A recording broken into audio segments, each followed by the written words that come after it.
You don't have a talent problem. You don't have a luck problem. You have a flickering problem. Think of a candle in a storm. If you don't shield the flame, it doesn't matter how much wax you have. You'll always be fighting the darkness. In the Bhagavad Gita, Arjuna describes the mind as restless and difficult to control, like the wind. Thousands of years later, that same wind follows us through notifications and endless choices. If you don't learn to stay with what matters, you could be in the same place 5 years from today. By the end of this, you'll see exactly why your plans keep collapsing, and the single shift that can turn a restless mind into an unshakable foundation. Most people step into the arena without a decision. Everything changed for me when I stopped asking how to succeed and started asking one uncomfortable question. What do you actually want to become? Not your parents' answer, not social media's answer. Yours. This is spiritual practice, training who you are, not just what you achieve. Your mind will convince you you're failing because the fruit hasn't appeared yet. That's when we become like the monkeys in the orchard. Imagine monkeys given saplings by a farmer. Grow your own fruit, he says. Then you'll never be hungry again. They plant bananas. Day 2, no fruit. Panic. They flood the soil. Day 3, still nothing. They pull out the bananas and plant mangoes, then oranges.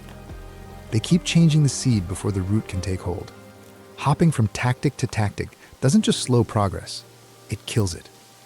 It's not about finding a better fruit. It's about staying long enough for the root to grow.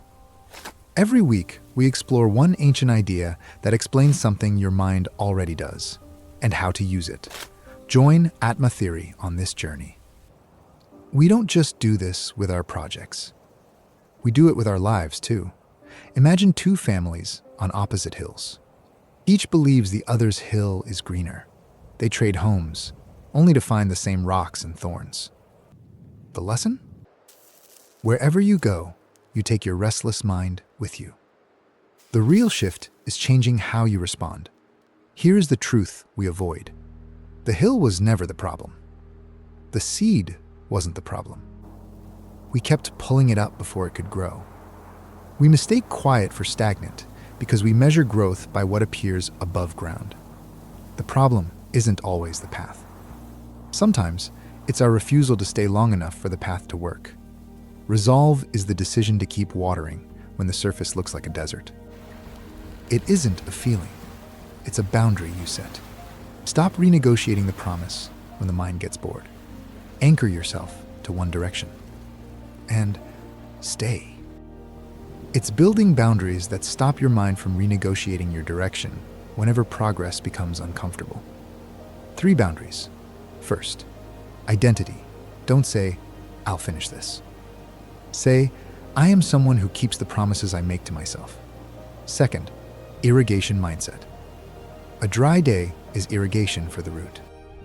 You can't see the growth, but it is happening.